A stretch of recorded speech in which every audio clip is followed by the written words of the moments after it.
오늘 본문을 보면요, 이 오므리가 쉽게 정권을 잡은 것 같지만 그렇지 않습니다. 오므리는 굉장한 전략가였습니다. 굉장히 똑똑한 자였고요, 굉장히 나라를 잘 다스리는 자였고 전쟁에 능한 자였어요.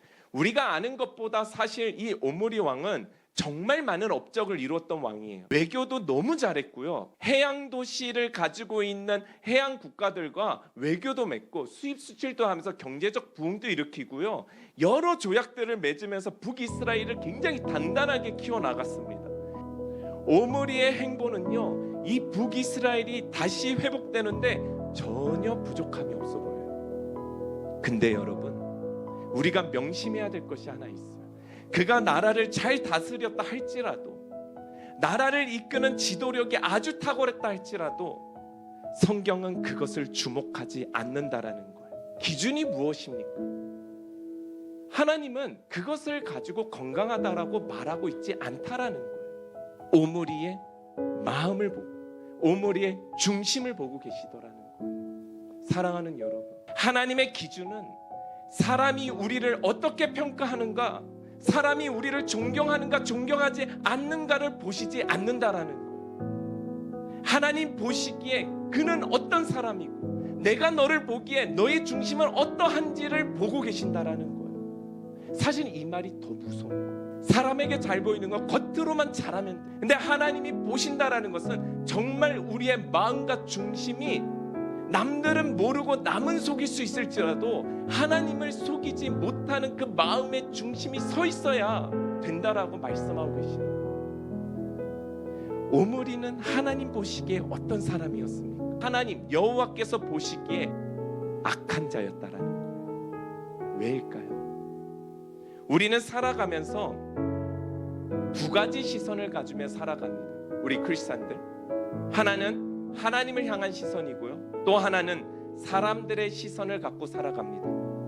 사람들이 나를 어떻게 보고 사람들이 나를 어떻게 평가하는지를 사실 더 우리는 중요하게 생각할 때가 많잖아요. 사단은요, 계속 사람만 바라보게 합니다. 그리고 그 사람에게 묶이게 합니다. 사람이 아니고 여러분, 하나님입니다. 하나님은 우리의 눈에 보이지 않잖아요. 그러나 보이지 않지만 우리가 믿음의 눈을 들어서 하나님을 의식하며 살기 시작하면 사람의 시선에서 우리는 조금씩 아주 자유로워지는 거예요. 사람의 특징은 어때요? 내가 붙들어야 안정적이라고 생각해요. 그렇게 착각하는 거죠. 그러나 그렇지 않습니다. 오히려 하나님께 우리가 시선을 두며 살아가잖아요. 하나님의 말씀을 기억하며 살아가잖아요. 하나님의 뜻이 무엇인지를 가지고 오늘의 삶을 살아가잖아요. 그러면요, 하나님이 그 사람에겐요, 사람의 시선에서 자유로워질 수 있는 은혜를 주시는 거예요. 그 묶임의 쇠사슬을 풀어주시는 거예요. 하나님의 영적인 시선으로 오히려 더 사람을 깊이 바라볼 수 있는 영안을 열어주시는 거예요. 핵심을 보게 하시고 중심을 보게 하시는 눈을 하나님께서 열어주시는 거예요. 내가 보고 싶고 내가 붙들고 싶은 그 사람이 아니라 우리 아버지가 바라보는 곳, 우리 아버지의 시선이 머무는 곳, 그곳을 주목하며 살아가는 이 인생을 통하여 하나님께서 자신의 뜻을 이 땅 가운데 이루시는 분일 줄 믿습니다. 그래서 사람의 시선을 내려놓지 않고서는 하나님의 뜻을 이루는 일은 불가능한 거예요. 베드로가 왜 예수님을 부인하고 배신했습니까? 사람의 시선이 두려웠기 때문에 그래요. 그래서 예수님을 배신하는 거예요. 자신의 목숨이 예수님보다 더 귀했기 때문에 예수님을 배신한 거예요. 그러나 성령을 받고 난 베드로의 삶은 어떻습니까? 자신의 목숨을 버리면서까지 예수님을 위해 살아가는 순교자가 됩니다. 하나님만을 사랑하며 진짜 자신의 이름과 같이 그 반석의 교회를 세우는 삶을 살아가는 베드로의 모습을 보십시오. 사랑하는 우리 성도 여러분, 하나님의 시선과 그 마음을 따라서 사람과 관계를 맺으면요, 그 방식과 절차가 완전히 달라지는 거예요. 어떻게 우리가 오리를 가자는 사람에게 심리를 갑니까? 바빠 죽겠는데. 우린 그렇게 못합니다. 우리가 어떻게 원수를 사랑합니까? 못해요.